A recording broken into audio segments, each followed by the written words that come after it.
Hey, yo, YouTube, we're back. More top fives. This time we are at the shortstop position. Now, this one's a little bit more easy for me to do, I think, because the clear-cut winner is just, it's. I think you guys already know who it is. I'm not even going to get much into it and talk about that, but, you know, we'll keep it as simple as possible here. Yeah, let's get into it. So, all right.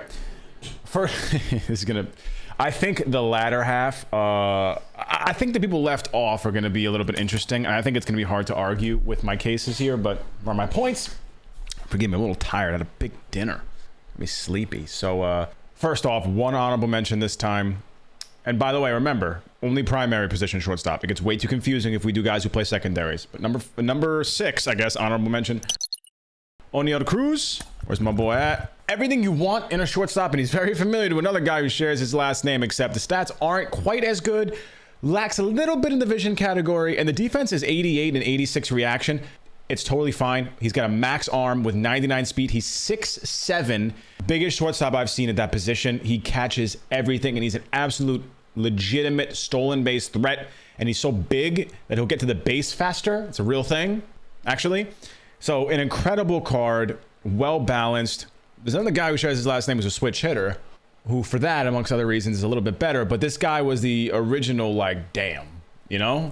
Wow. The new age shortstops are for real different. But Oneil Cruz, my honorable mention. And it was close to number 5. Personally, it's tough. But number 5, who beat out Oneil Cruz narrowly, gotta go to my boy, Derek Jeter, El Capitan, the new legend, returning legend, I suppose. Big boy, big name, the cover guy next to Jazz of this year.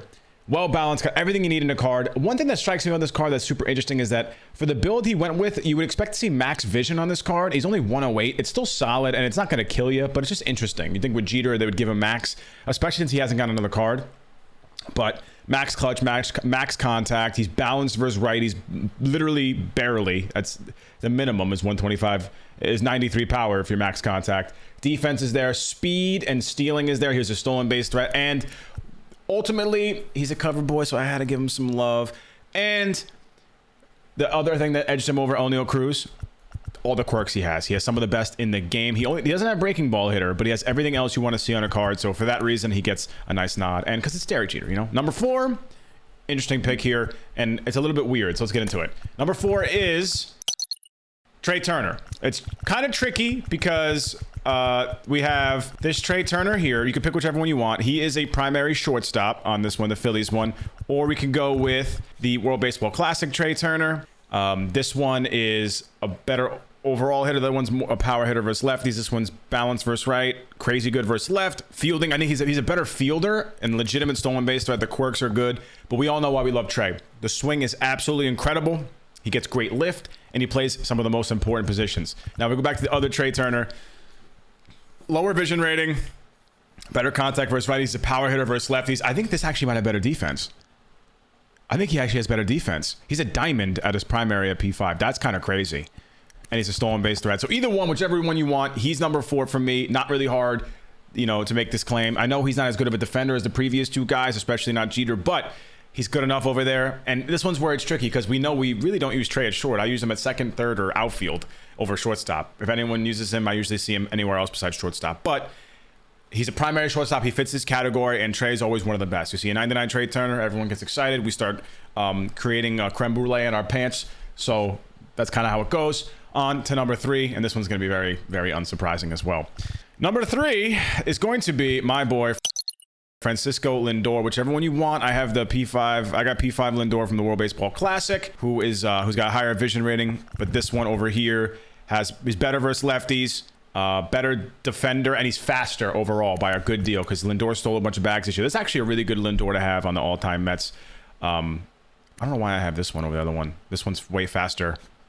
Let me just make an adjustment here real quick, just so you guys can look at the comparison here. While we're here, we're talking about this. Lindor, obviously number 3. Let's get to the reasons why he's here first before I talk about the card differences. He's here, incredible swing, switch hitter, good quirks, solid quirks, not the best quirks, but a few of them that are pretty solid, including bad ball hitter, which is a very good quirk. And he's just, dude, he's just cheese. You throw inside to him, either fouls it off, or hits it for a home run, or it hits him. He's just a million foul balls into a bomb. That's how Lindor works. It's kind of crazy, actually. It's crazy how it works. This Lindor, the one on the left, by the way, is a significantly worse stealer. No steal threat here. But the reason why I went with the one on the World Baseball Classic one over the other one is because the power numbers, right, are actually better overall in the World Baseball Classic Lindor. The contacts are more even, but it's also 11 points higher of a vision rating. And yes, his stealing is a lot better on the other card. The newer one, the finest. With 82 speed, you're not stealing many bags because there's too many good catchers in this game. You need pretty much at least 95 to swipe bags. Although, on the shortstop team, I would use the one on the right because then he gets a +5 speed boost, and all of a sudden now we're talking. +5 speed boost at P5, we're talking 90 speed Lindor. So it's really tough to pick which one. I ultimately went with the World Baseball Classic one. The other one's a little faster, a little more space stealing threat. I don't need him to be that. I need this Lindor to be a better overall hitter, so I went with this one. It doesn't matter, but either way, that's my number 3. And on to number 2. A lot of people might not agree with this one because of glitchiness. I'm gonna go with Jimmy Rollins for number 2. I have to. He's got all the best quirks in the game. That really helps, except for Dead Red. I thought he had that.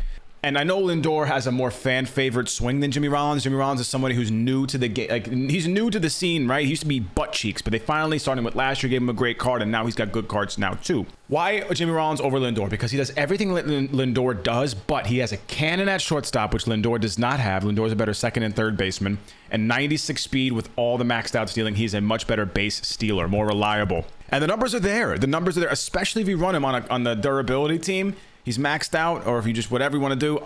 He plays a much better defense than Lindor because of the arm strength. He'll gun anybody out. So I got to give it to Jimmy Rollins. You know, if you could hit with Jimmy and you could hit with Lindor equal, put it that way, Jimmy going to be the better option for you. He's just going to give you more at that position. So just from stats alone and some other things, I got to go Jimmy Rollins over Lindor as much as I like Lindor. I know a lot of people probably take Lindor over him, but the honest truth is if you're playing Lindor, a lot of times it's not really at shortstop. A lot of guys use him at second base, which is totally understandable. On to number 1, which might be the least surprising number 1 of all the lists that we've done so far, top 5s. It's got to go to the guy, Cycle Elly De La Cruz. Arguably the greatest card we've seen in Diamond Dynasty history just on paper. He is a shortstop who is 6'5" with those hitting stats. 96 vision, which is solid for a guy who strikes out. Wait. He just struck out right now at home. So the stats are incredible on this card.